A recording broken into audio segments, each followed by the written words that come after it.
이해할 수 없는 김건희의 옥중괴이한 행동이 충격을 주고 있습니다. 1심의 1년 8개월 선고로 온 국민이 분노하고 있는 가운데 김건희는 변호인단을 통해 SNS에 자신의 지지자들이 보내온 영치금에 감사한다는 글을 올려 경악을 하게 만들었는데요. 마치 남편인 윤석열과 영치금 경쟁이라도 하는 듯한 모습으로까지 보여지고 있습니다. 또한 1년 8개월 1심 판결에 대하여 항소를 하며 전혀 반성하지 않고 정신 못 차리는 모습을 보이고 있습니다. 네, 비하인드 뉴스 정치부 이성대 기자와 함께하겠습니다. 시작할까요? 네, 첫 번째 이슈 바로 보겠습니다. 김건희도 영치금 모으기 경쟁. 김건희 씨 측이 1심에 불복해서 오늘 항소한 가운데 최근에 김건희 씨의 근황이 알려졌죠. 예. 변호인 측이 지난 주말 SNS에 이렇게 글을 올렸습니다. 여사님께서는 영치금과 함께 보내준 편지, 기도글 또는 그림이나 사진 등을 구치소벽에 붙여두고 큰 위안을 삼고 있다라고 공개를 했습니다. 예. 일부 무죄, 일부 유죄 나오고 나서 처음 근황이 알려진 건데 영치금 얘기를 하네요.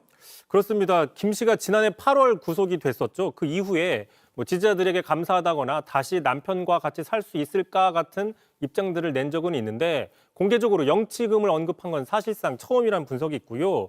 반면에 윤 전 대통령 측은요. 지난해 여름에 재구속된 이후에 계좌번호까지 공개하면서 영치금을 달라 공개적으로 요구한 적이 있었습니다. 그래서 밑에 보시면 구속 약 100여일 만에 6억이 넘는 돈을 모으기도 했었는데 참고로 같은 기간 대통령 월급보다 더 많은 액수입니다. 그래서 이제 여권에서는 옥에서 감옥에서 성명만 읽어도 수억 원대의 후원금을 받는다라는 비판이 나온 적도 있었죠. 예. 이 때문에 일각에서는 이번에 김건희 씨도 영치금을 언급한 만큼 얼마나 들어올지 관심이다. 또 윤 전 대통령과 액수 경쟁을 벌이는 게 아니냐라는 가능성도 거론되고 있습니다. 예. 김건희 씨는 1심 선고 직후에 송구하다 입장을 밝히긴 했었죠. 그런데 정작 유죄 나온 고가 목걸이 받은 부분에 대해서는 오늘 항소도 했고 끝까지 안 받았다 주장을 하고 있고 특검에 끝까지 책임을 묻겠다라는 주장까지 하고 있는데 이런 태도가 반성하는 태도인지 송구하다는 태도인지 모르겠어요. 그렇습니다. 그런 비판들이 나오고 있는 것이죠. 특히 그 이 대목도 좀 눈길을 끌었는데 보시면 보내준 분들의 이름을 공책에 한 분 한 분 적어서 기억하고 있고 그 내용들을 들고 와서 변호인들에게 보여준다라고 적어놨는데 마치 지지자들을 체계적으로 관리하는 게 아니냐라는 지적도 나오고 있는 것이죠. 그런데 이런 모습 과거에도 비슷한 모습이 있었는데 언제였는지 직접 들어보시죠. 예. 앉아고 이렇게 엎드려서 제 휴대폰을 놓고 계속 답을 하고 있는 거예요. 그래서 미쳤냐? 지금 잠을 안 자고 뭐 하는 거냐? 그랬더니 다 유권자인데 아니 이렇게 자발적으로 문자가 들어오는데 거기에 대해 답을 하는 것 같은 그런 선거운동이 어디 있냐? 김건희 씨가 그러니까 일일이 지지자들을 관리했다라는 얘기죠. 사실상 윤 전 대통령 선거운동이 아니라 자신의 선거운동처럼 열심히 뛰었다라고 토로하고 있는 모습입니다. 예. 대선 때부터 지지자 관리를 했기 때문인지는 몰라도 김 씨 본인이 대통령인 것처럼 행동을 했다는 증언은 많이 나왔잖아요. 그렇습니다. 대표적으로 구속 당시에 이런 얘기를 했었죠. 아무것도 아닌 사람이라고 항변을 했지만 알고 보니까 자신을 태양에 비유했다라는 증언이 있었죠. 바로 들어보겠습니다. 예. 방금 전에 대통령한테 보고서 하나 올리셨죠? 보고서 다음부터는 2개를 만들어서 올리십시오. 태양이 2개인 거 모르십니까? 태양이 2개니까 보고서를 2개 만들라. 스스로를 통치행위자라고 생각했다고 봅니다. 김건희 씨가 1심 재판부도 유죄로 판결한 그라프 목걸이 수수를 반박하며 항소했습니다. 샤넬백 2개는 인정하면서도 가장 비싼 목걸이만 받지 않았다고 주장합니다. 우인성 재판부는 반성한다는 점을 들어 김 씨에게 유리하게 참작해줬는데 유죄 부분의 가장 큰 혐의에 대해 반성이 아닌 부인을 하고 있는 겁니다. 김건희 씨 측은 편지와 영치금을 보내준 분들께 감사하다는 메시지까지 냈습니다. 심가은 기자입니다. 김건희 씨 측이 징역 1년 8개월을 선고한 1심 판결에 항소했습니다. 3가지 혐의 중 2개는 무죄. 통일교 금품도 그라프 목걸이와 2번째 받은 샤넬백만 인정됐는데 이마저도 받아들이지 못하겠다며 불복한 겁니다. 김 씨는 건진법사 전성배 씨가 증언을 바꾸고 실물까지 제출하자 뒤늦게 샤넬백 수수는 인정했지만 그라프 목걸이는 끝까지 혐의를 부인했습니다. 하지만 우인성 재판부는 건진이 굳이 목걸이를 가로챌 이유가 없다고 판단했습니다. 전성배가 이를 착복함으로써 2013년경부터 쌓아온 피고인과의 신뢰관계를 파탄시킬 수 있는 행동을 감행할 이유가 없다는 점. 두 번째 샤넬백도 청탁 대가로 보고 사실상 정교 유착을 인정했습니다. 피고인은 7월 5일 가방을 교부받을 당시 통일교의 청탁 내용이 정부 차원의 경제적인 지원과 관련되어 있음을 인식하고 있었고, 이 때문에 김 씨조차 인정한 처음 받은 샤넬백 역시 청탁의 대가로 볼 만한 개연성은 충분했습니다. 재판부는 그러나 처음 받은 샤넬백의 대가성은 인정하지 않았습니다. 또 김 씨가 자신의 행동을 반성하고 있다는 점을 고려해 징역 1년 8개월만 내렸습니다. 그런데도 김 씨 측은 재판부가 인정한 사실조차 받아들이지 못하고 있는 겁니다. 더 나아가 항소를 통해 위법한 수사를 한 특검에 끝까지 책임을 묻겠다 경고까지 했습니다. 한편 김 씨 측은 김 씨가 변호인을 통해 편지와 영치금을 보내준 분들에게 감사의 뜻을 밝혔다고 전했습니다. JTBC 심간입니다.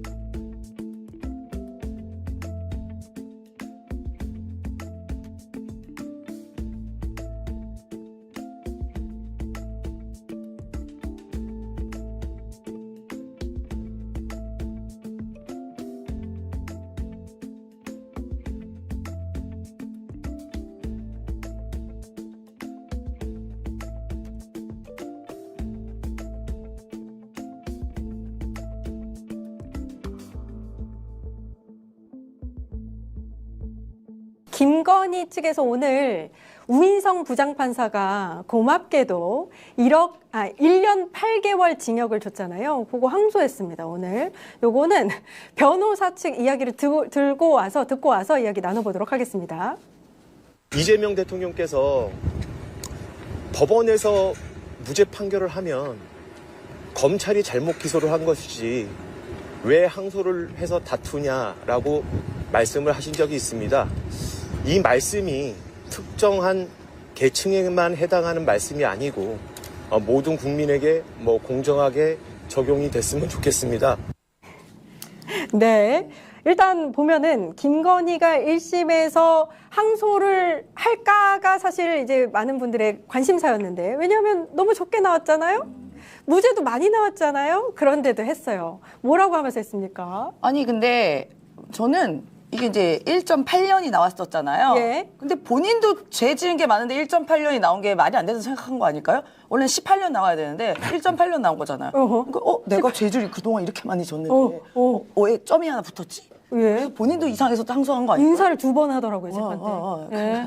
그러니까 제가 농담처럼 이야기한 건데 사실 이게 이렇게 확실한 범죄가 없어요. 사실 그러니까 첫 번째 주가 조작, 공천 개입, 뇌물수수 이렇게 분류가 되잖아요. 자, 주가 조작 같은 경우는 지금 김건희 같은 경우는 계좌 내역도 나왔죠. 엑셀 파일에 계좌 언제 사고 뭐 언제 팔았고 이거까지 다 나와 있죠.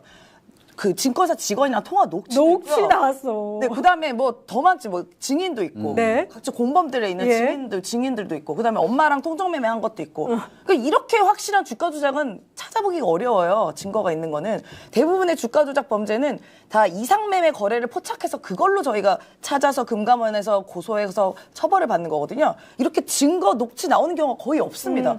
너무나 명백한 주가 조작이 확인이 되는데 이게 무죄라고 하니까 말이 안 되는 거고. 두 번째 공천 개입. 이것도 증거 있죠? 김건희 녹취 나오지 않습니까? 윤석열과 김건희가. 그거 좀 해줘라. 김영선 좀 해줘라. 그 다음에 윤한홍이랑 권성동이가 맞는 거죠? 잘 될 거예요. 뭐 하는 거. 이렇게 확실한 공천 개입이 어디 있어요? 녹취가 나온 게. 보통 공천 개입 하면 안 되지만 해도 뒤에서 몰래 하겠죠. 희한하게. 근데 확실하게 나왔죠. 계약서 안 썼다고. 뇌물도 보십시오. 알선수재. 알선수재 같은 경우도 알선수재죠. 알선수재도 일단 우리가 영상을 봤잖아요. 디올백. 이거는 뭐 기소조차 하지도 않았죠. 그리고 백이 또 나왔고 내가 준 사람이 또 증인까지 했습니다. 증언까지. 이렇게 명백한데 이게 어떻게 무죄가 하나가 나오고, 무죄가 나왔고 어떻게 그죠? 무죄가 둘이 나오고 1.8년이 나옵니까? 예. 그러니까 오늘 네. 법조계에서도 이게 논란이 있더라고요. 심지어 이 우 판사가 우인성. 그 판사가 재판 결과 그 선고문에서도 자기 말에도 모순이 있어요. 본인이 쓴 선고문에도 앞뒤와 맥락이 모순이 생기는데 이런 판결을 어떻게 뭐 저기 누구냐 변호사가 막 뭐 그 이재명 대통령 얘기했는데 그거는 본질이 벗어난 이야기고요. 괜히 물타기하는 거라고 보여지고요. 그래서 이런 판단에 대해서 많은 분들이 자괴감에 빠졌고 뭐 이건 제가 한 말은 아니지만 뭐라고 얘기하면 다 탬버린 파워냐 이런 얘기까지 나옵니다. 예. 그 이유는 잘 모르겠지만요. 이유는 모르겠네요. 왜 탬버린 파워라고 탬버린 하는지. 파워. 예, 아무튼 항소하면서 끝까지 부인한 게 있어요. 알선수재 혐의 중에서 이제 유죄가 나온 건 알선수재니까요. 뭐라 그랬냐면 그라프 목걸이는 끝까지 안 받았다 그랬어요. 전성배가 뭐 이제 배달 사고가 있었다 이런 식으로 주장을 한 것 같은데 왜 그러는 것 같으세요? 그라프 목걸이의 금액이 크기 때문에 그게 아마 알선 수재도 1억 이상 이렇게 1억 이상 받으면 죄가 아마 가중될 거예요. 이제 그런 것을 다 하나하나 계산을 해가지고 쪼개가지고 이렇게 하는 거죠. 쪼개가지고 그러니까 뭐 전반적으로는 다 죄를 저지른 건데 막 저렇게 막 죄질을 막 쪼개고 이건 아니다 저거. 그러니까 법 기술을 지금 제대로 시연하고 있다. 어떻게 보면은 윤석열 내란수기보다 김건희가 한 수 위다. 한 수 위다. 그럼 V0라고 하는 이유가 다 있다. 세간에선 다 그렇게 생각해요. 아니 어떻게 그렇게 요란하게 수사하고 했는데 재판부에서 1.8개월이 나올 수가 있나. 다들 의아해하거든요. 아니, 죄질 자체가 안 좋잖아요. 예. 그리고 거래한 내역이 다 아니 도이치모터스 같은 잡주에 투자해갖고 막 10억대 돈을 번다는 게 아니 그게 말이 됩니까? 주가 조작 안 했으면 말도 안 되는 얘기잖아요. 그거 무죄 받았어요. 그리고 주가 조작 범죄 그 사기꾼들하고 어울려 다니면서 본인이 돈을 벌어서 10억 가까이. 그러면 그 조작범들한테 가담한 게 정황성으로 맞지 일부러 정말 무죄를 주려고 작정을 하지 않은 아니 다들 그러더라고요. 그 판결문이 있는데 옆에 있는 변호사님이 판사가 아니고 변호사 같아. 다들 그러시더라고요. 예. 아니 어떻게 이런 판결을 할 수 있는지. 왜냐하면은 이것은 하나의 사회적 기준이 될 수가 있어요. 그러면 이제 앞으로 도이치모터스 같은 주가 조작 하란 얘기예요. 명품백, 고관 대작들의 배우자들 그냥 받아. 다 하나는 받아도 돼. 김건희 보니까 하나는 받아도 안 걸려. 이런 게 만연하지 않겠습니까? 그리고 자 여론조사 이제 앞으로 명태균이 얼마나 영업하고 다니겠습니까? 계약서를 써야지. 그리고 그래, 뭐 하면 월급은 무조건 반띵, 되는 대로. 네. 이렇기 때문에 저는 우인성 재판부가 우리 사회의 도덕적 기준을 40년 뒤로 돌렸다. 아이고야. 이것은 다 조희대 사법부가 이렇게 분위기를 만든 것이다. 이렇게 생각하고요. 반드시 이 사법부를 뭔가 좀 저희가 견제할 수단이 있어야 되지 않나 이런 생각이 듭니다. 예. 이게 그 법 기술을 부리는 방법이 있어요. 몇 가지 방법이 있는데 뭐 가장 대표적인 게 이제 증거가 있는데 증거 능력을 부인하는 방법이 있어요. 그러니까 그래 이거는 증거를 못 쓴다 이렇게 해버리는 거는 분명히 명백한 유죄인데 무죄가 되기도 해요. 그다음에 또 많이 쓰는 게 방법이 뭐냐 하면은 합쳐야 될 거를 분리를 하고 분리할 거를 합쳐버려요. 우인상이 이번에 그렇게 그렇죠. 했어요. 이번 같은 경우에는 합쳐서 하나로 종합적 전체적으로 판단해야 되는 것을 따로따로 계산을 해보니까 다 죄가 안 되는 겁니다. 예를 들어서 만약에 제가 우리 김지호 대변인을 이렇게 한 대씩 때렸어. 그래가지고 한 100번을 때려가지고 사망에 이르겠다고 치는 겁니다. 그럼 100번 때린 게 다 하나의 범죄가 돼야 정상이잖아요. 그쵸? 근데 그게 아니라 100번을 하나씩 폭행 100개로 나누는 거예요. 그러면 죄가 안 돼요. 그냥 폭행이 되는 거예요. 이제. 폭행의 누범이 되는 거예요. 그럼 기껏 해봤자 징역 1년 나올 거예요. 예. 그럼 맨 마지막 범죄는 폭행치사가 되겠죠. 그래서 과실범으로 처벌을 받게 될 겁니다. 근데 100대를 때렸다. 이거 그냥 이게 하나의 죄가 되면 그 계산해 보면은 사람을 100번 어떻게 때립니까? 그건 정말 그 과도한 어떤 잔인한 범죄거든요. 예, 예. 이 잔인한 범죄에서 10년 이상 나와야 될 범죄를 1년 이하로 줄일 수 있는 기법이 그건 거예요. 그러니까 주가 조작이 그렇습니다. 주가 조작은 장기간에 걸쳐서 여러 차례 진행이 됩니다. 주가 조작이 절대 한 번으로 끝나는 경우는 잘 없어요. 근데 장기간에 걸쳐서 여러 차례 진행되는 주가 조작을 쪼갠 거예요, 이렇게. 그러니까 어떤 거는 공소시효가 넘어가고 어떤 거는 지 혼자 했네. 그러니까 또 빠지고 요거는 범죄가 될 것 같은데 강화번에 공모를 안 했네. 이렇게 되는 거예요. 그런 식으로 해서 이렇게 빠지고 저렇게 빠지고 빠져나온 겁니다. 제일 황당했던 게 공모를 안 해서 무죄다라는 부분인데 주가 조작을 혼자 한다고 그러면? 아니 근데 아니 뭐냐면 주가 조작을 혼자 했던 여럿이 했던 상관없어요. 주가 조작은 조작 행위를 했고 그래서 이익을 봤으면 땡이야. 땡입니다. 그러면 공모 여부가 필요가 없어요. 근데 주가 조작이 진행된다는 거 알고 있었고 공모를 했는지 안 했는지 몰라도 주가 조작이 진행되는 거 알고 있었고 거기에 돈을 보탰고 그래서 이익을 봤으면 이건 주가 조작이에요. 이거는 이거는 공범이 아니라 단독 범행으로 처벌받아야 되는 겁니다. 근데 이걸 이렇게 빼고 저렇게 빼고 이렇게 헛소리하고 저렇게 헛소리해가지고 봐준 거거든요. 이거는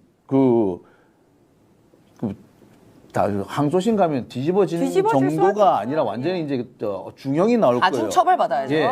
그런데 여기에서 만약에 김건희가 항소를 안 하면 항소심에 가서 할 말이 없게 되는 거잖아요. 예.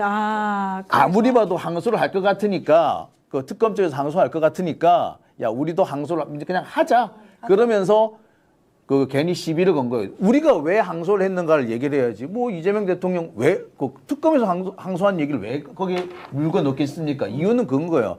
특검 니네들 항소할 거지. 그러니까 우리도 할 거야. 이 말을 그렇게 돌려서 말한 겁니다. 1심 무죄 나왔으니까 항소하지 말아라. 이렇게 돌려서 이야기를 했다. 근데 진짜 뻔뻔한 게 김건희가 이제 저렇게 1.8년 이제 선고 받고 어떻게 보면 저는 그 반성이라도 좀 하는 척이라도 해야 된다고 보거든요. 아니 우인성 부장판사가 양형 이후에 반성한다고 얘기를 했잖아요. 뭘 반성했습니까? 끝까지 뭐 안 받았다고 그러고 계속 우기는 게 반성하는 거예요? 반성의 기본은 내가 한 잘못을 인정하는 것부터 시작이 되는데 김건희는 그래프도 안 받았는데요? 나 이거 안 받았는데요? 이러고 있는데 그게 무슨 반성입니까? 오히려 자기가 범죄 사실을 부인하기 때문에 이거는 더 가중 처벌을 받아야 되는 사안이고요. 지금 최근에 뭐 메시지가 있던데 뭐 구치소에서 김건희가 공책에다가 편지도 쓰고 영치금 주신 분 이름 적고 이러고 있대요. 그러니까 이 여자는 돈에 미친 여자입니다.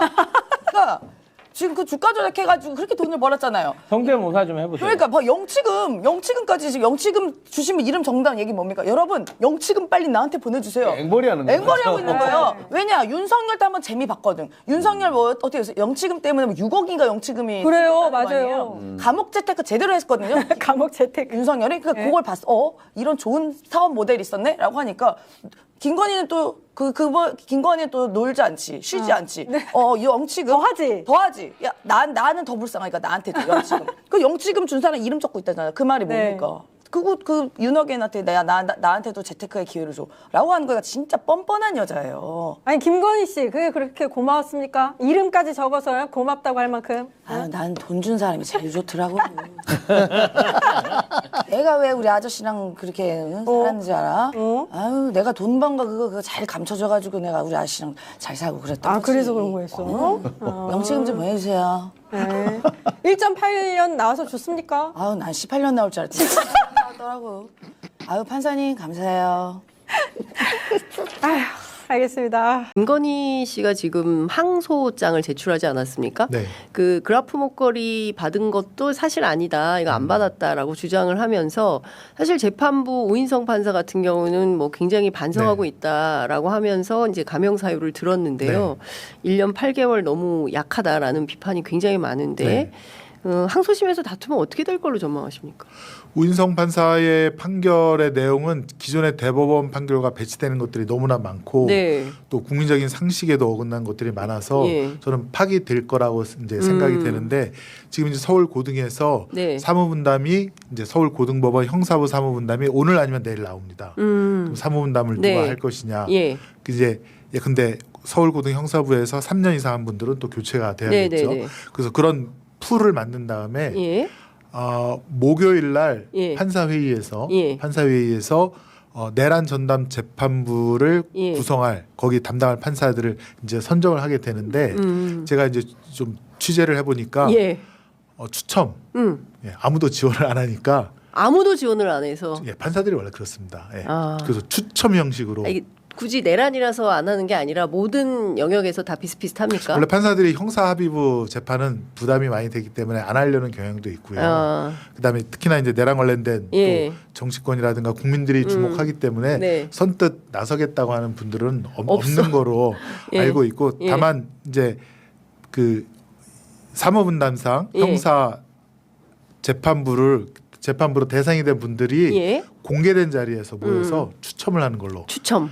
전산배당에 대해서도 이의가 막 들어오니까 예. 혹시 조작하는 거 아니냐. 아니냐. 그러니까 아예 공개된 자리에서 목요일날 이 추첨을 한다는 거죠. 목요일날 하는 이번 걸로 주에. 알고 있습니다. 아, 예. 예, 예. 공개된 자리에서 해서 예, 예. 내란 전담 재판부를 결정하는 걸로 예. 그렇게 구성이 될 것 같습니다. 뭐 그때 기자들 앞에서 공개적으로 한다는 얘기도 있는데 네. 그 뭐 최종 결정은 어떻게 나오는지 한번 봐야 될 것 같습니다. 법원 출입 기자들이 다 보고 있는 가운데서 추첨을 해서 네. 나오면 내란 전담으로 가는 것으로. 예. 그게 이제 공개적이고 예. 의심도 안 사고 오히려 법원이 예, 떳떳한 거 아니냐 그런 방식으로 진행되고 예. 있다라고 제가 들었습니다. 그 내란 재판 관련 이번 주가 굉장히 이번 주가 굉장히 중요한 스포이크가 될 수 있겠네요. 오늘 네. 형사 재판을 담당할 사람들이 정해지고 김건희 사건 풀이. 김건희는 사실 내란 전담은 아니죠. 네, 그렇죠. 예. 예. 풀이 정해지고 그다음에 이제 예. 내란 전담 담당할 사람을 목요일 날 예. 뭐 공개적인 추첨을 통해서 결정되는. 목요일이면 내일인데요. 내일이네요. 네. 예, 금방금방 하네요. 요새 날짜 가는 거에 너무 바쁘셔가지고 아니 이게 중요한 건 그런 것 같습니다. 지금 그 내란 전담 재판부를 역사적인 재판이기 때문에 서로 좀 해보겠다라고 제안할 줄 알았더니 결코 그런 상황은 사실은 아니구나. 해보고 싶은 욕심도 있지만 선뜻 나서기엔 네. 또 이런저런 오해를 받을 수가 있으니까 예. 그런 면에서 좀 안 하는 의견 표명을 안 하는 분들도 있고 네. 예. 그렇군요. 이번 주 어떻게 진행될지 저희가 지켜봐야 될 것 같습니다. 근데 어쨌건 이제 그 내란 전담 재판부 네. 뭐 내란 전담 영장 재판부 그러니까요. 예. 그것도 이제 중요하지 않겠습니까? 영장 재판부 같은 경우에는 기존에 있던 2명을 그대로 영장 전담으로 넷 가운데 2를 보낸 거 아니겠습니까? 네, 그래서 네, 그것 때문에 비판이 많았지만 뭐 2월 한시적으로만 적용을 하는 거고 그렇게 되면 이 영장 전담도 목요일 날 추첨해서 다 새로 추첨을 하게 되는 겁니까? 지금 요거는 서울 고등법원 얘기고요. 고등법원. 네. 내란 전담 영장 재판부는 아마 지법. 서울중앙지법에서 네. 하는 거기 때문에 예. 그거는 아직 그러면 아예 이제 진행형이고 예. 확실하게 어떻게 된다라고 하는. 근데 고등에서 그런 선례를 좀 만들어 놓으면 네. 그렇게 가지 않을까 싶습니다. 근데 의원님 그 지금 2차 종합 특검에서 수사를 하게 되면요. 이 사건들에 대해서는 어디로 가게 되는 겁니까? 여기에 2차 종합 특검에는 내란도 있고 김건희도 있고 뭐 여러 가지 사건들이 종합해서 살펴보게 될 텐데 기소를 해서 어디로? 일단은 중앙법원에도 예. 그 내란 전담 관련된 재판부가 2개 생기는 걸로 지금 법이 되어 있지 않습니까? 근데 이제 내란과 또 관련된 범죄가 같은 재판부로 기소가 되지 않을까 그렇게 예상을 이를테면 해봅니다. 김건희 씨가 내란에 어느 정도 관여된 정황이나 있나 뭐 상황이 있다. 그러면 그 관련 전담 사건으로 해서 이제 내란 전담부로 보낼 수 있고 뭐 이렇게 된다는 그거는 거죠. 이제 중앙법원 예규를 봐야 될 텐데 그거는 아직 제가 확인을 못했는데요. 알겠습니다.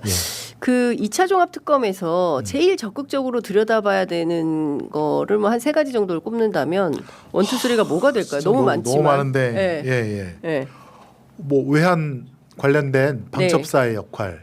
저는 그 이번에 12.3 불법 계엄 내란이 조현천 그 박근혜 정부 때 조현천 계엄사령관 그 뭐죠? 기무사령관 그쪽에서부터 연결이 된다고 보기 때문에 또 관련된 방첩사 문건들도 하나둘 나오고 있지 않습니까? 방첩사의 역할이 어느 정도였고 거기서부터 이제 파고 들어가는 게 중요하다. 그래서 결국에는 12.3 계엄뿐만 아니라 불법 계엄뿐만 아니라 외환을 일으키려고 예컨대 뭐 그 무인기 띄운 거라든가 아파트 헬기 저고도한 거라든가 원점 타격이라든가 그걸 어떻게 구성을 했는지 그다음에 12.3 계엄을 통해서 사실은 이제 서울 국회라든가 아니면 정부종합청사에 진주하게 될 장갑 차라든가 탱크 그거는 어떻게 구성했는지 그런 것들이 나와야 된다라고 봅니다. 자꾸 이제 뭐 경고성 계엄이다 이런 말을 하는데 사실 그 뒤에는 그 새벽에 그 국회 계엄 해제 의결이 없었으면 진짜 군인 장갑차들이 동원되어서 국회라든가 다 그 포스트 곳곳을 갖다가 점거를 할 그런 계획이 저는 분명히 있다라고 보거든요. 그거를 밝혀야 되고요.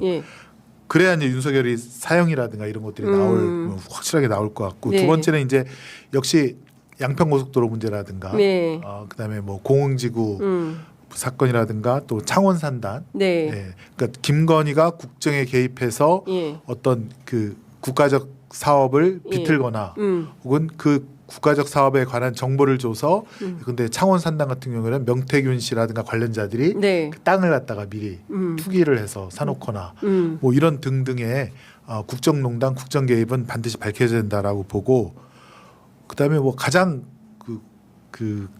뭐죠? 검찰의 개입 같은 거는 검찰 개입도 사실 나와야죠. 예. 네.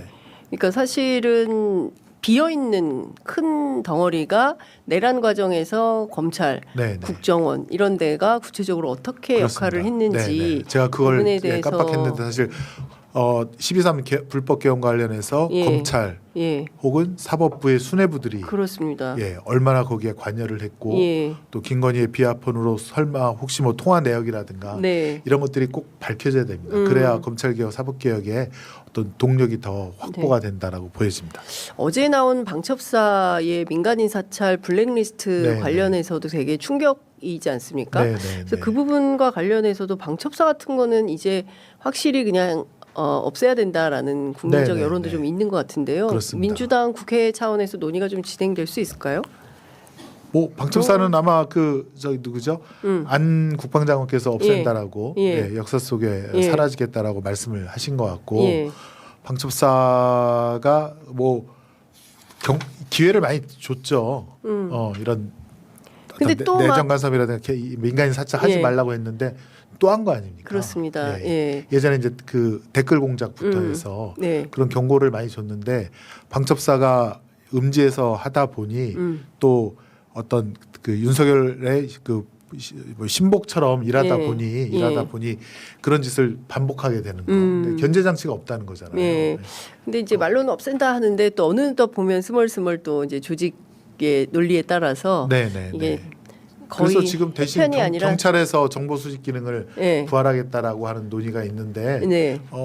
사실은 이제 그 집행부 입장에서는 어떤 정책이 근데 그 국민 가장 그 기본에서 어떻게 이게 작동을 하는지 네. 또 국민의 여론은 무엇인지 또 들어볼 필요가 있는 거 아니냐 그런 예. 의견도 있거든요. 예. 1차 때 가장 미진했던 수사가 박성재 전 법무부 장관과 관련된 수사가 아니냐라는 비판이 굉장히 많이 있어요. 제대로 수사를 했다면 저렇게 구속영장이 몇 번이나 기각될 수가 있냐. 물론 사법부도 문제지만 네. 제대로 된 수사를 한 거냐라는 의혹이 많이 있어서 법무부 장관 박성재 그리고 당시에 이제 삼청동 안가에 모였던 법조 4인방에 대한 수사도 반드시 직접적으로 세게 돼야 된다라는 여론이 있는 것 같습니다. 네, 그렇습니다. 네. 네. 박성현과는 뭐 지금 나온 것만 해도 네. 중요 임무 종사 중에 거의 뭐 넘버 3나 넘버 4 정도 되는. 예. 왜냐하면 그때 당시 이제 이상민 장관과 더불어 불법 개혁을 예. 하면서 이상민 장관은 뭐 단전단수 언론사 이건데 박성재 장관은 예컨대 정치인들이라든가 네. 또 그 불법 개혁에 저항하는 시민들, 국민들을 잡아오면 네. 그거를 구치소에 넣으라고 준비를 다 시킨 거 아닙니까? 그렇습니다. 예. 그때 그 부분에 대해서도 2차 특검에 많은 분들이 기대를 걸고 있어서 국회 네네. 차원에서도 잘 살펴봐야 되지 않을까 네네. 싶어서 여쭤봤습니다. 예. 지난 30일 JTBC가 방송했던 다큐멘터리가 있습니다. 제목은 김건희의 플랜이라는 다큐멘터리였는데 금요일 저녁에 저는 우연히 채널 돌리다가 이걸 본방송으로 봤어요.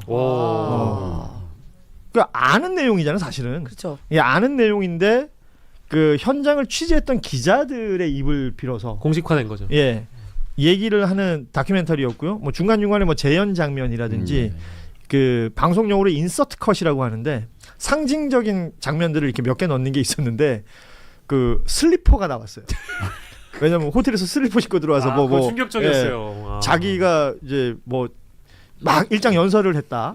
그리고 이제 보고서를 2개를 올려라. 예. 태양이 2개다. 뭐 이런 워딩들이 있었다라는 얘기들까지 이게 어찌 보면 전원 다큐멘터리예요. 그러니까 누군가한테 들은 이야기, 현장에서 취재했던 얘기들을 기자들이 풀어놓는 형태였는데 제일 충격적인 것은 2024년 총선에 출마하려고 했다라는 얘기가 나왔습니다. 이 언니가 이제 머리에 진짜 어떻게 일상 생활이 가능할까요? 어떻게 그런 생각을 했죠? 아니, 미친 여자는 건 알고 있었는데 생각보다 더 미쳤던 것 같아요. 그러니까 이게 보시면 다큐멘터리에 그런 대목이 나옵니다. 광주 출마와 관련된 네, 거. 광주 네, 비엔날레를 갔는데 맞아요. 반응이 좋았다라는 그게 근거가 될 수 있는지 일단 저는 묻고 싶고. 이게 그러니까 이 워딩은 아이고. 윤석열의 워딩이었던 겁니다. 네. 그렇죠? 총선 전에 국민의힘 의원들 몇 명하고 이제 뭐 술자리가 있었나 봅니다. 거기서 그러면 우리 저 집사람이 저 광주 출마가 어떨까? 뭐 이런 얘기를 했다는 겁니다. 그러니까 이유로 든 게 광주 비엔날레를 갔는데 사람들이 되게 좋아하더라. 반응이 좋더라.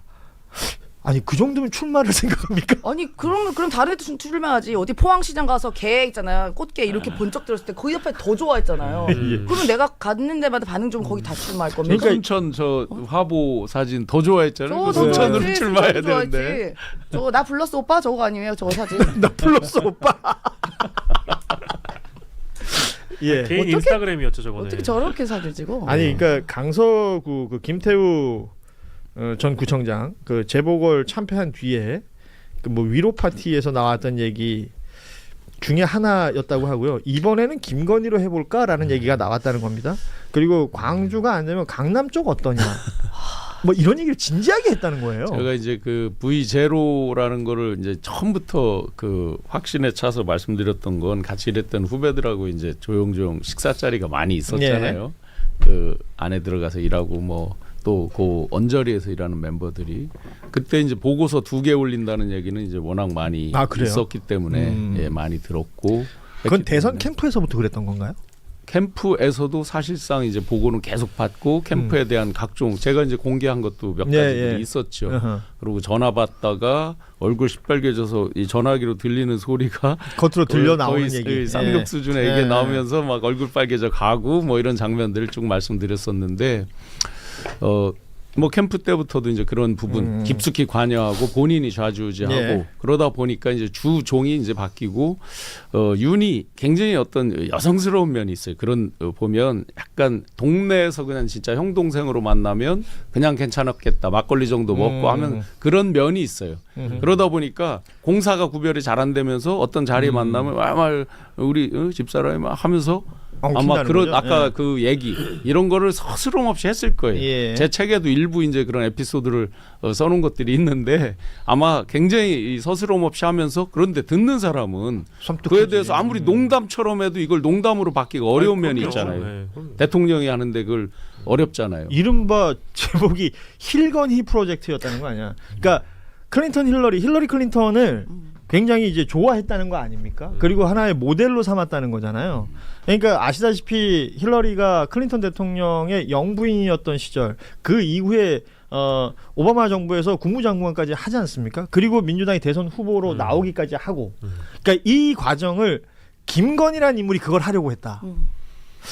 와, 근데 이건 그 얘기를 윤석열 재임 시절에도 그 얘기가 있었어요. 그러니까요. 그때 이제 용산에서 들려온 얘기가 뭐냐면 힐러리 클린턴 관련된 자서전이나 관련된 교육 자료 같은 게 굉장히 많이 이제 보고가 되고 그게 김건희한테 갔다라는 얘기가 나와서 그런 부분이 연관이 될 수도 있었고 본인이 그리고 의지를 표명합니다. 자기 입으로.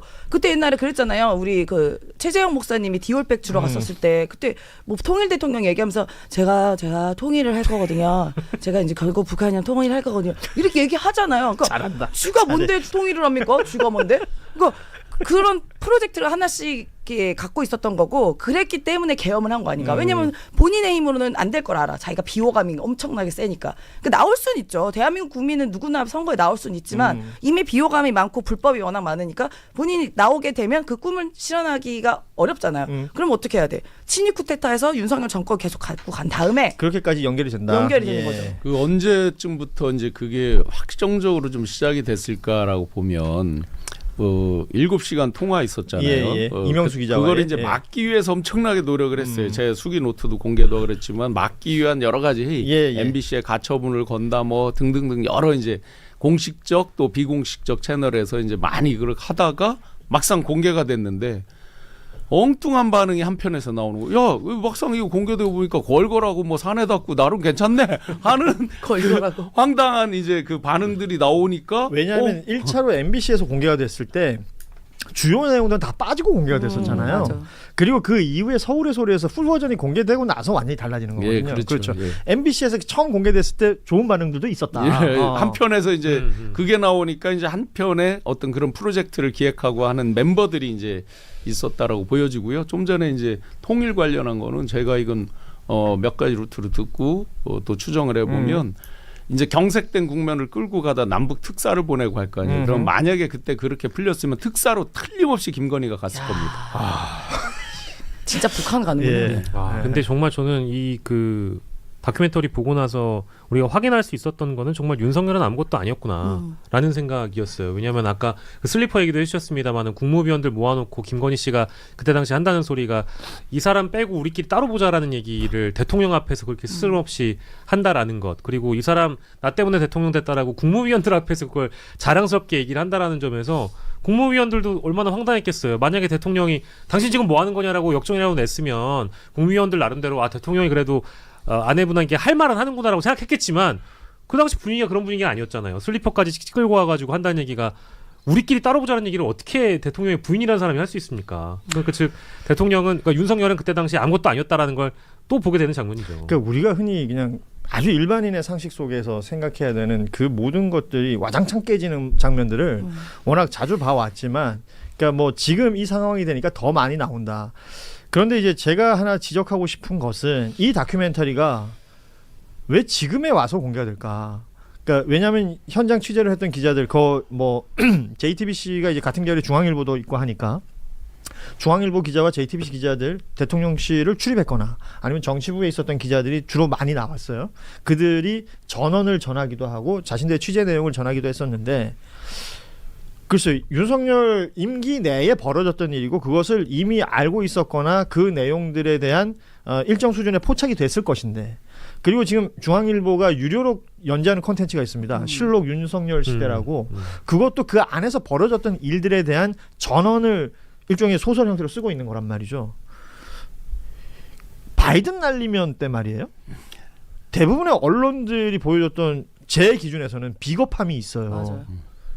그 이후에 그 정부가 진행되는 동안은 별 말이 없다가 그나마 김건희 1심 선고가 적지만 나온 이후에 이 다큐멘터리가 나온 부분은 좀 지적해야 되는 부분 아닐까요? 당연하죠. 네, 왜냐하면 그때 당시에 말하지 못했던 언론의 비겁함이 있는 것이고, 저는 이게 이제 제가 뭐 이제 언론사를 보면 JTBC와 그 중앙일보는 같은 뿌리이긴 합니다만은 서로가 가고자 하는 방향이 일부 달랐던 적이 있습니다. 근데 지금 이제 시대가 바뀌고 나서 JTBC라는 어떤 뭐 껍데기 내지는 외피를 통해서 중앙일보가 물타기 하고 있다라는 생각을 좀 해봤거든요. 세탁하고 있다. 시대가 바뀌었기 때문에. 근데 거기 특별히 이제 중앙일보 기자분들로 등장하시는 분들은 그때 당시 진짜 뭐 했지라는 생각이 드는 거예요. 뭐 JTBC 기자분들의 경우에는 사실은 윤석열 정부 때 뭐랄까 이제 정권을 견제하는 날카로운 보도를 했던 전례도 있기 때문에 제가 여기서 문제 삼고 싶지는 않습니다만은, 특별히 중앙일보 기자분들은 뭐 이 대단한 얘기를 하듯이 이번 다큐멘터리에 등장하지만 2, 3년 전에 뭐 했냐 이거예요. 그때 시기가 대부분 2020년대 후반, 2023년대 얘기를 주로 다루고 있거든요. 그때가 제일 김건희의 국정농단이 극심했을 걸로 추정되는 기간입니다. 근데 그때 그 얘기를 당연히 그 시절에 했었어야죠. 근데 이제 와가지고 마치 막 대단한 거를 우리가 드러낸다라고 하면서 얘기를 한다는 거는 JTBC의 업혀가기 아닐까? 뭐 이런 생각도 좀 들었습니다. 이 다큐멘터리 마지막 장면이 그 우인성 판사가 1년 8개월 선고하는 내용으로 마무리가 되거든요. 그래서 1년 8개월이 지금 뭐 특검도 그리고 김건희 씨 측도 다 항소를 했다라는 건데, 다음 재판 항소 또 상고까지 만약에 가게 된다면 어떻게 결론 날지는 볼 필요가 있겠습니다만, 그리고 또 그 외의 재판들도 더 있어서 봐야 되겠습니다만, 지금 이렇게 또 계속 쏟아져 나오는 마포대교 사진이 난 다인 줄 알았는데 그게 다가 아니었다라는 것을 우리가 또 이렇게 알게 됐습니다. 피고인은 이러한 청탁과 결부되어 공여된 고가의 사치품을 뿌리치지 못하고 수수한 다음 이를 가지고 자신을 치장하는 데 급급하였습니다. 또한 피고인은 금품의 수수 관련하여 금품의 전달에 관여한 주변인들에게 허위 진술을 지시하기도 하였습니다. 김건희 씨에 대한 첫 법적 판결, 쓴소리는 있었지만 형량은 구형에 한참 못 미쳤습니다. 조용한 내조를 약속했던 김 씨. 하지만 당선 직후부터 그의 일거수일투족은 매번 뉴스가 됐었죠.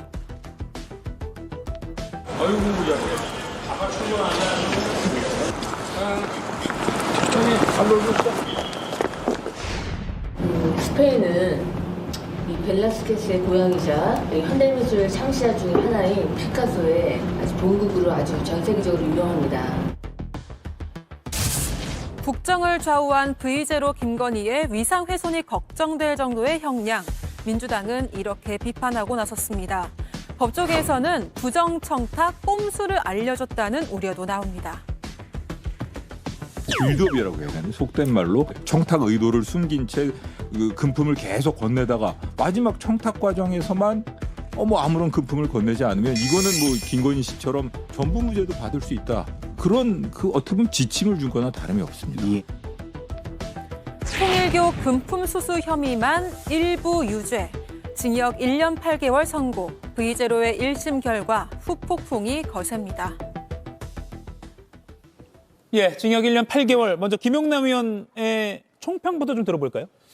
그러니까 어제 그 선고를 시작하면서 재판부에서 의심스러울 때는 피고인의 이익으로라는 뜻의 라틴어 법원을 이야기했습니다. 근데 그 법원 중에는 합리적 의심을 뛰어넘는 입증이 이루어지면 유죄를 선고해야 된다는 법원도 있는 것이거든요. 근데 어제 선고 결과를 보면 합리적 의심을 뛰어넘을 정도로 이 정도면 증거가 충분히 제출됐다라고 보여지는 부분까지 무죄를 너무 뭐랄까요? 논리를 만들어 가면서 쓴 것이 아닌가. 좀 자기적인 측면이 있는 무죄 부분이 많아 보여서 제가 보기엔 이거 항소심 가서 무죄 판단한 곳은 한 부분은 상당히 뒤집힐 가능성이 높아 보이는 1심 판결이다.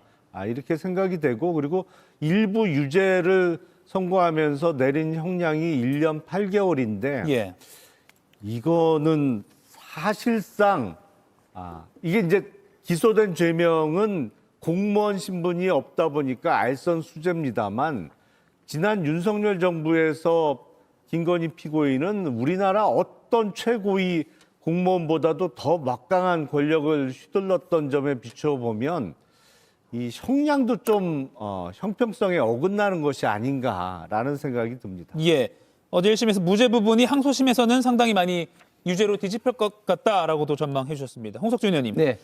민주당은 V제로의 본질을 외면한 판결이다라고 비판했고 국민의힘은 공식 입장은 없었습니다. 어떻게 보셨습니까? 글쎄, 그 민주당 같은 경우는 본인들이 생각했던 판단이 나오면 아주 정의로운 판단이라고 이야기를 하고, 그리고 그렇지 않으면 법원을, 판사를 굉장히 공격해왔죠. 특히 이재명 대통령에 대한 어떤 공직선거법 확정 판결이 나니까 정치적 개입이라고 하면서 대법원장 조희대 원장까지도 특검을 한다, 청문회를 한다 하면서 사법부를 압박해왔고, 지금 판사에 대해서 작년 2025년 3월달 구속 취소 결정이 날이니까 거기에 대해서 지금 판사를 얼마만큼 압박을 했습니까? 이번에도 마찬가지로 생각합니다. 저는 책임 있는 공당이라면 법치주의를 존중하는 입장에서 설사 마음에 들지 않은 판단이 나오더라도 존중하는 입장을 취하는 게 저는 기본적으로 맞다고 생각하고, 그런 입장에서 국민의힘은 좋을 때나 나쁠 때나 그 생각했던 판단이 나올 때나 그렇지 않을 때나 일단은 침묵을 지키고 있는데, 민주당은 너무 여기에 대해서 시시콜콜 판사들을 비판을 하고 있는 것 같습니다. 제가 볼 때는 사실 이 도이치모터스 건이라든지 지금 명태균 건이 사실은 이제 본건인데, 본건에 관련해서는 무죄 판결이 나오고, 별건인 이 정치자금법 관련해서 일부 이제 유죄가 됐는데, 저는 방송이나 이런 곳에서 시종일관 도이치모터스 건은 사실상 그 2020년, 2021년 문재인 검찰에서 탈탈탈 틀어서 수사를 했음에도 불구하고 나온 것이었고, 그래서 기소조차도 않은 사건이기 때문에 이것은 억지 조작 기소라고 계속해서 이야기하고, 명태균 건에 대해서도 상식적으로 대선 때 수백 건의 여론조사를 하는데 무엇이 답답해서 윤석열 대통령 부부가 명태균에게 특별하게, 그것도 비공표 여론조사를 부탁을 하고 거기에 대한 어떤 반대 급부를 줄 생각을 했는지, 그래서 애초부터 정치자금법의 그런 가능성은 저는 낮다고 무수히 말해왔는데, 기본적으로 지금 현재 1심 판결은 그런 상식적인 선상에 서 있던 판결이라고 보여집니다. 예, 여야 두 패널의 전망이 완전히 평가가 엇갈렸습니다. 하나하나 좀 짚어보기 전에 특검 수사가 좀 부실했던 거 아니냐라는, 그렇게 많은 인원과 많은 시간을 쓰고 많은 돈을 쓰고 이렇게 된 건 결국 특검 책임도 있는 거 아니야? 라는 지적도 있는데 나머지 두 분께 여쭐게요. 정광주 의원님. 글쎄 뭐 특검 나름대로 노력했겠죠. 그런데 그 실체적 규명을 한다고는 하지만 실제로 법적으로 처벌할 수 없는 내용들이 많기 때문에 이번에 우인성 판사가 정치자금법과 관련해서는 무죄, 또 자본시장법과 관련해서 무죄 판결을 내렸다고 봅니다. 알선수재와 관련해서는 저는 이 형량의 경중은 큰 의미는 없다고 생각합니다. 1년 8개월이라는 게 물론 민주당 지지자들이나 이번 재판에 대해서 불만을 갖고 있는 사람들은 왜 이렇게 봐주기식 판결을 한 거냐라고 얘기하실 수 있습니다만, 지금 김건희 여사는 이렇다 할 권력 하나 없는 사람인데 사법부가 굳이 권력의 눈치를 보는 방식으로 봐주기 판결을 했다고 생각하지는 않거든요. 그러나 이런 문장을 했습니다. 자신의 지위를 영리 추구의 수단으로 오용했다. 예. 전 이 한마디만으로도 김건희 여사는 국민과 역사 앞에 큰 죄를 지었다고 생각합니다. 이 부분에 대해서는 윤석열 전 대통령 또 김건희 여사가 언젠가는 국민 앞에 사과를 해야 하는 내용이죠. 김건희 여사 선출직 공무원도 아니고 어떠한 권한도 갖고 있어서는 안 되는 사람임에도 불구하고 지난 정부 시절에 이른바 V제로로 불릴 정도로 여러 의혹의 중심에 있었습니다. 그것이 단적으로 드러난 게 지금 뭐 매간 매직과 관련한, 특히 이 알선수재와 관련해서 처음 판결을 받게 된 셈인데, 저는 이 문장, 그러니까 자신의 지위를 영리 추구의 수단으로 오용했다는 이 한 문장만으로도 준엄하게 재판부는 김건희 여사에 대해서 꾸짖었다고 생각합니다. 예. 말로 준엄하게 꾸짖으면 뭐합니까? 라틴어와 사자성어를 동원해서 말로만 준엄하게 꾸짖는 거 하고, 실제로 나온 이 판결에 대해서는 민심이 환호성을 지르지는 못할 망정 수긍은 해야 되는데 전혀 수긍할 수 없기 때문에 저희가 말로라도 비판하는 겁니다. 그렇다고 해서 이 판결에 대해서 비판적인 국민들이나 또 민주당에서 뭐 서부지법 폭동 같은 거 일으킵니까? 그건 아니잖아요. 그러니까 비판은 할 수 있는 거라고 생각하고요. 특히 한덕수 피고인은 소위 1심에서 올려치기가 나왔는데, 그러면 김건희 씨 같은 경우는 후려친 겁니까? 그러니까 비판이 나올 수밖에 없는 거예요. 적어도 주가 조작 관련해서 특검에서 이 방조 혐의 관련한 것들 명확하게 하지 못한 건 저는 비판받아야 된다고 생각합니다. 예. 그 특검 그 팀에 지난번에 그 검찰에서 이 주가 조작을 수사했던 검사들 2명은 또 돌아가기도 했잖아요. 그러니까 그런 점들이 좀 더 치밀하고 아주 깨끗한, 의심받지 않은 상태에서 특검팀의 어떤 수사가 진행되지 못했다는 점에서는 비판받을 수 있다고 보고요.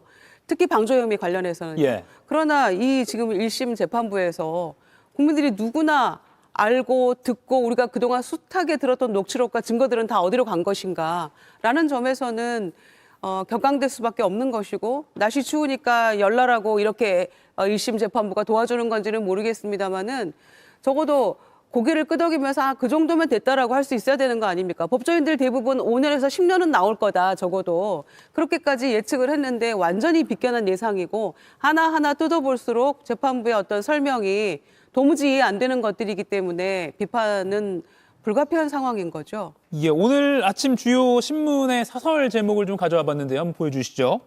보면 뭐 경향신문, 한겨레신문, 중앙일보 등등이 형량은 낮지만 질타는 무겁다.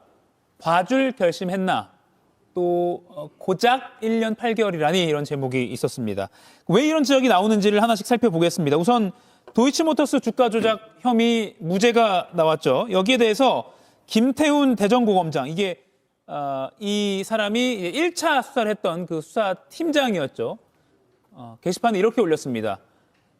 부당한 판결이다, 이런 입장을 냈습니다. 주가 조작 인식을 인정했는데도 공동정범 혐의에 대해서 무죄를 선고했다. 이건 기존의 판례 법리에 반하는 판결이다, 이렇게 강도 높게 비판했습니다. 김영남 의원, 이 말을 좀 해설을 좀 해주시죠.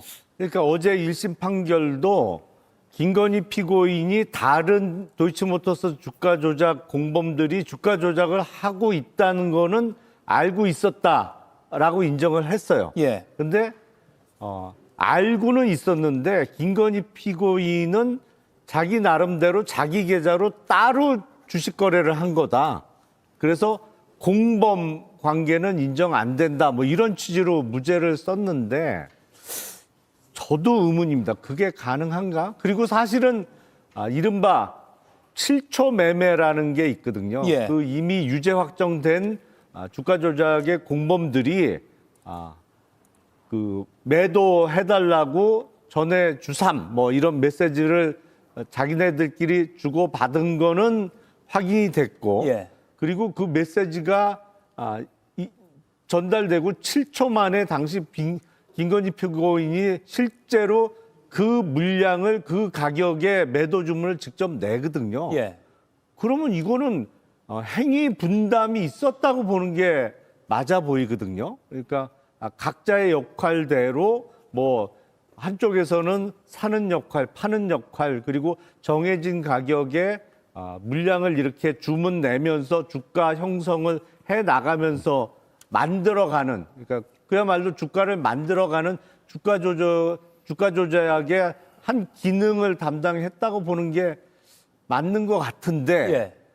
하여튼 1심은 알고는 있었는데 따로 한 거다. 그래서 공범은 아니다. 이른바 공동 정범은 안 된다는 취지로 무죄를 썼어요. 그러면서 이게 방조는 될 것 같다라는 취지로 또 사적을 좀 달았거든요. 근데 공동 정범으로 기소된 사람에 대해서 공동 정범보다 가벼운 범죄인 방조는 공소장 변경이 없어도 유죄 선고를 할 수 있어요. 예. 근데 이걸 방어권 문제로 이게 공방의 대상이 안 됐기 때문에 판단하지 않는다는 취지로 판결문에 썼는데, 그렇다면 진작에 이거에 대해서 방조 혐의에 대해서도 검찰 측과 피고인 측이 의견을 내라, 이렇게 적절하게 소송 지휘를 했어야죠. 예. 한덕수 전 총리 재판에서 내란 방조가 아니라 내란 우두머리, 내란 중요 임무 종사까지 같이 제출해라 한 것처럼 그렇게 지휘를 했으면, 그거는 공소장 변경이 있어야 됩니다. 예. 왜냐하면 가벼운 방조로 기소됐는데 그거보다 무거운 주요 임무 종사자, 그러니까 공범으로 유죄 선고를 하려면 이른바 불고 불리의 원칙이라고 그래서 검찰의 공소가 없으면 판단을 못 해요. 예. 그래서 그건 공소장 변경하도록 재판부에서 권유를 했던 것이고, 김건희 피고인의 경우에는 더 무거운 공범으로 기소됐는데 그중에 일부인 방조 혐의는 인정된다고 하면 그거는 공소장 변경이 반드시 없더라도 유죄 선고를 할 수 있거든요. 그러니까 법리적으로도 여러 가지 문제점을 좀 안고 있는 판결로 보입니다. 예. 또는 재판부가 그렇게 하지 않더라도 애초에 특검이 뭐 예비적 공소 사실이라고 하죠. 그러니까 방조도 같이 달아서 재판에 넘겼으면 어땠을까라는 그런 아쉬움도 나오거든요. 김유정 의원님. 네, 그래서 그 똑같은 전주 역할을 했던 손모 씨는 1심에서 이제 방조 혐의 무죄를 받았습니다만 2심에서는 유죄가 나왔거든요. 그리고 그 사람은 이익을 보지도 않았어요. 근데 김건희 씨 같은 경우 8억 넘게 이익을 본 거 아닙니까? 그러니까 이 부분에서 특검에서 명확하게 이 방조 혐의와 관련한 것도 적시를 했다면 이렇게까지 빠져나갈 뭐 빌미를 주지는 않았겠죠. 물론 저는 재판부에서 직권으로 이 부분 할 수 있었는데도 안 한 거라고 생각을 합니다. 또 하나 말씀드리자면 지난 윤석열 정권 검찰에서요, 중앙지검에서 이 주가 조작 사건을 무혐의 처리했을 때가 생각이 납니다. 그때 뭐라고 얘기를 했냐면 시세 조종에 관한 인식을 못했기 때문에 무혐의라 그랬어요. 그런데 어제 재판부는 뭐라고 얘기를 합니까? 인식은 하고 있었는데 공동정범으로 볼 증거는 조금 부족해, 이거잖아요. 누가 맞는 얘기죠? 그러니까는 지난 검찰에서 주장했던 무혐의 처리의 이유와 어제 1심 재판에서 한 얘기가 맞지가 않는 거잖아요. 그러니까 그 검찰 주장대로라면 어제는 당연히 유죄 판결이 나오는 게 맞는 거죠. 그런데 이렇게 비껴가게 만들고 말로만 엄중하게 한다는 게 국민의 어떤 정서상 도저히 수용하기 어렵다는 그런 말씀입니다. 예. 판결문도 받기 전에 특검 측 항소하겠다라고 했고요. 뭐라고 말했냐면 법리적 상식적으로 납득 어려운 논리다.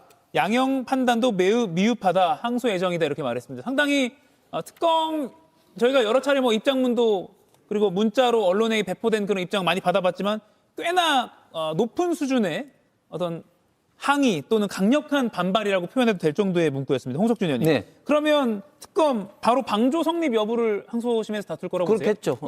그럼에도 불구하고 저는 이게 입증하기는 상당히 어려울 거라 봅니다. 왜냐하면 도이치모터스 사건이 2009년에서 2013년도까지 4차례에 걸쳐서 이제 주가 조작이 일어났다고 하는데 굉장히 독특한 주가 조작 사건입니다. 왜냐하면 통상적으로 주가 조작 사건이 일어나면 그 주식은 통상적으로 상패라든지 망합니다. 그런데 지금 현재 도이치모터스 주가는 그때 당시보다도 훨씬 더 주가가 지금 높은 상태에 있고 도이치모터스가 수입차 판매에 있어서 그때보다도 훨씬 더 국내 점유율이 높은 그런 상황이죠. 그리고 여기 관련된 우두머리를 할 수 있는 권오수 회장과 주포 역할을 하고 있는 플레이더 같은 경우는 이제 대법원 확정 판결이 집행유예로 났습니다. 그리고 전주인 김건희 여사를 비롯해 수백 명 가운데 딱 한 사람 손모 씨가 방조 혐의로 이제 대법원에서 유죄 확정 판결이 났는데, 근데 손모 씨와 김건희 여사는 완전 입장이 좀 다른 면들이 많습니다. 왜냐하면 손모 씨 같은 경우는 본인이 직접적으로 100미차의 트레이드를 참여를 했었고 또 도이치모터스 관련된 주식을 보유한 기간이 극히 짧았기 때문에 이것은 주가 조작에 참여했다고 이제 입증이 되는데, 김건희 여사 같은 경우는 직접적으로 트레이드에 참여하지도 않을 뿐만 아니라 이 도이치모터스 관련된 주식을 보유하고 있는 기간이 굉장히 깁니다. 그렇기 때문에 손모 씨하고도 입장이 완전히 다르다. 그렇기 때문에 이것을 너무 김건희 여사를 이제 악마화하면서 조작 기소라는 이런 시각으로 봐서 그렇지, 이미 도이치모터스 관련된 주식에는 아까 말씀드린 것처럼 이미 주포들 대부분 확정돼 있고 단지 방조 혐의로 딱 한 사람 손모 씨한테 있는 그것도 완전히 환경이 다른 사람밖에 없다. 이 사건이란 것을 우리가 객관적으로 볼 필요가 있다면 항소심에서도 쉽게 뒤집지는 못할 것 같습니다. 예. 역시 김영남 의원과 정반대의 해석을 내려주셨네요. 할 말은 많은데 이게 방송 시간이 제한돼 있어서. 예. 예. 근데 항소를 통해서 특검이 만약에 방조 혐의로 기소를 한다면 방조 혐의와 관련해서는 유죄를 받을 가능성도 저는 있다고 보는데, 근데 그 방조 혐의를 적용한다고 하더라도 형량이 얼마나 될 거냐, 이 부분은 법률적으로 좀 따져볼 필요가 있을 것 같아요. 왜냐하면 손모 씨도 1심에서 무죄 받았지만 2심에서 방조 혐의로 집행유예형을 받았습니다. 그래서 이번 도이치모터스 판결을 두고 우리 국민의힘 당 내외에서 그런 얘기 나오는 거 아닙니까? 윤석열 정부 당시에 그냥 털고 넘어갔어도 그 김건희 여사에 대해서 법적으로 엄청난 중형이 선고될 거 아닌데 그때 선제적으로 털고 갔으면 과연 12월 3일에 있었던 불법 계엄으로 연결되고 탄핵까지 이르는 과정으로 갔을까, 이렇게 한탄하는 분들도 있는 거잖아요. 예. 저도 역시 마찬가지입니다. 당시에 그때는 한동훈 전 대표 시절인데 한동훈 전 대표도 검찰의 불기소와 관련해서 국민 눈높이에 맞지 않는다 이렇게 얘기를 했었죠.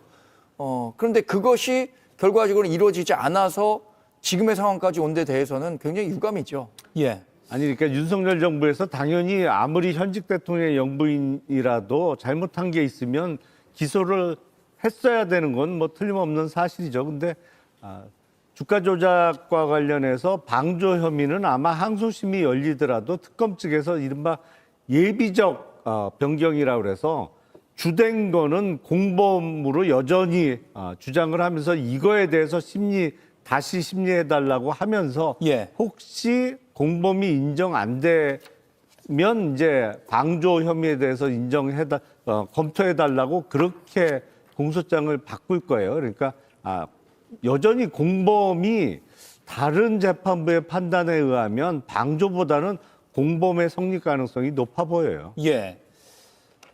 다음은 정치자금법 위반 혐의 무죄를 좀 살펴볼게요. 쉽게 말해서 명태균 씨로부터 여론조사를 무상으로 여러 건 제공받고 그 대가로 또 명태균 씨가 의뢰했던 김영선 전 의원을 공천에 넣어줬다, 뭐 이거죠.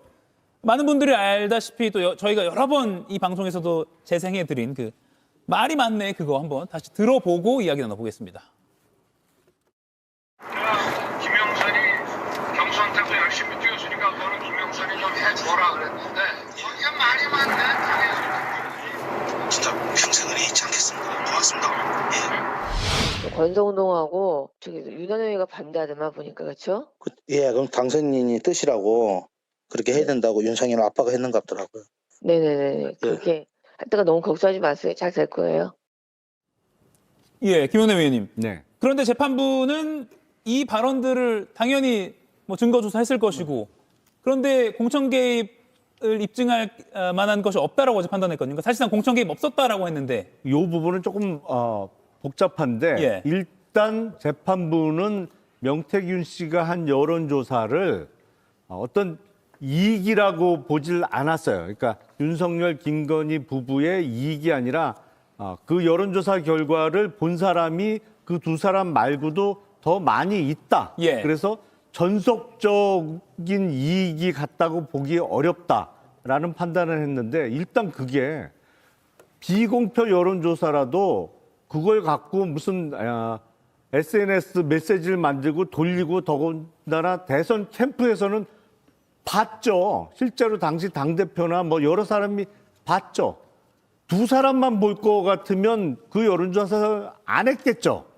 활용하려고 한 여론조사니까. 그러니까 두 사람만 봤어야 이익이 된다는 판단이 조금 납득하기가 어렵고 예. 그리고 대가로 김영선 의원의 공천을 줬느냐 이 부분이 재판부의 판결문에 의하더라도 앞뒤 논리가 좀 충돌해요. 제가 보니까 이 앞부분은 2022년 4월 말에 당시 김건희 피고인이 김영선 후보의 공천을 약속했더라면 명태균 씨가 당시 이준석 당대표나 공관위원장을 했던 윤상현 의원 여러 사람에게 부탁할 필요가 없지 않았었겠느냐. 그러니까 김건희 피고인이 확답을 안 했던 거 아니냐라는 판결문을 쓰면서 뒤에서 이 공천은 김영선 후보의 공천은 공관위에서 공관위원들이 결정한 것으로 보인다. 이 얘기를 하거든요. 예.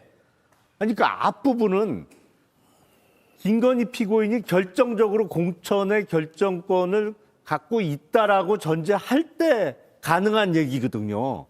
근데 뒷부분은 이 공천은 공관위에서 결정한 거로 보인다. 이런 앞뒤 충돌하는 논리를 한 판결문 안에 쓰고 있어서 이걸 어떻게 이해해야 될지 저도 잘 모르겠습니다. 예.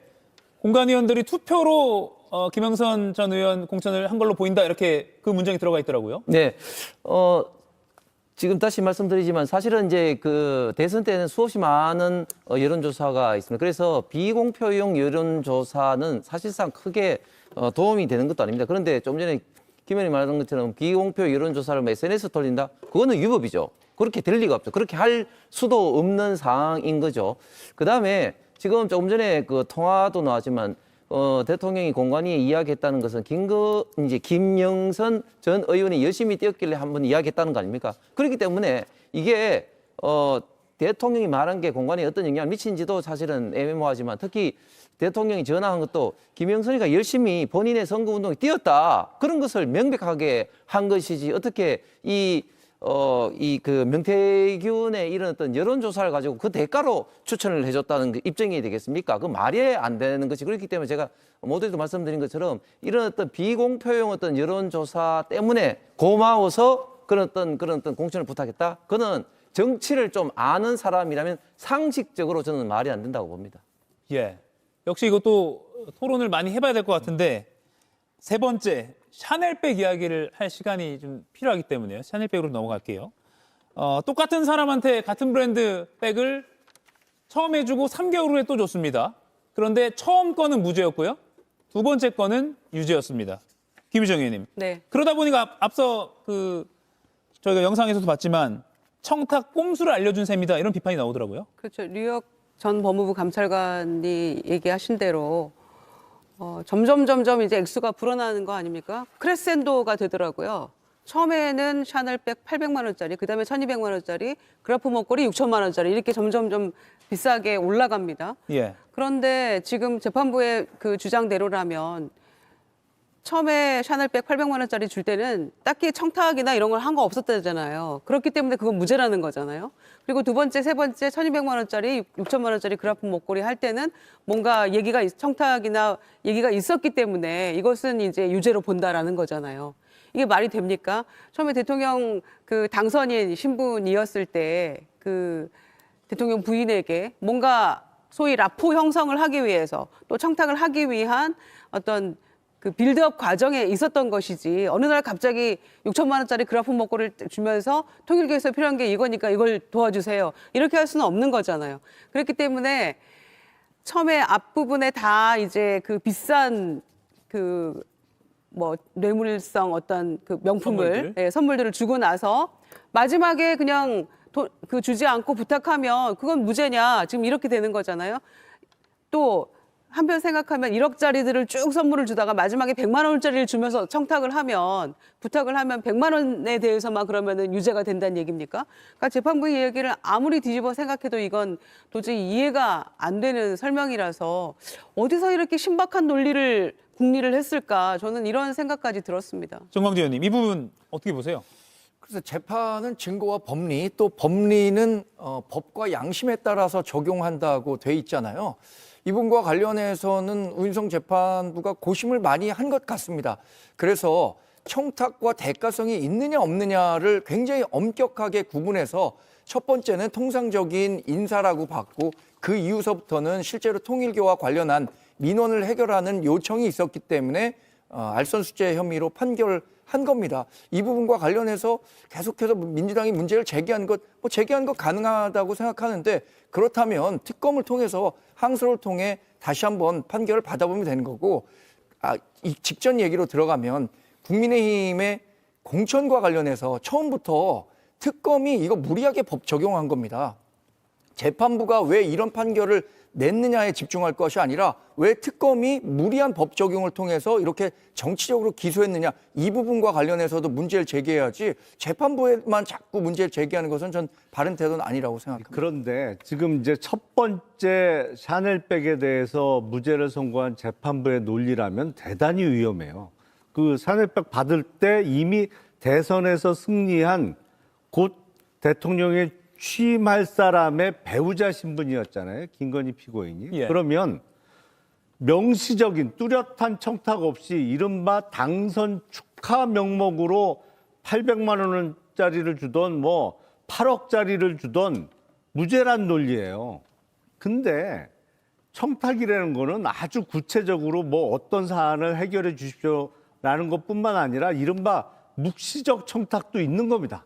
값비싼 거를 줄 때는 앞으로 잘 부탁드린다는 묵시적인 청탁의 의도가 있는 거지 그거 없이 왜 줘요 그거를. 예. 더군다나 곧 이제 대통령의 영부인한테 비싼 어떤 선물을 할 때는 다 앞으로 잘 좀 봐주세요라는 게 묵시적으로 있는 거죠. 그리고 그건 기존에 우리 판례에 의하더라도 구체적이고 명시적인 청탁이 없더라도 묵시적 청탁도 다 인정되는 거거든요. 예. 세상에 공짜는 없고 맨입으로 주는 거 없으니까 그럼요. 그런 말로 해설이 쉽게 될 것 같습니다. 끝까지 봐주셔서 감사합니다. 구독과 좋아요로 더 푸른 대한민국으로 가는 길에 힘을 실어주세요.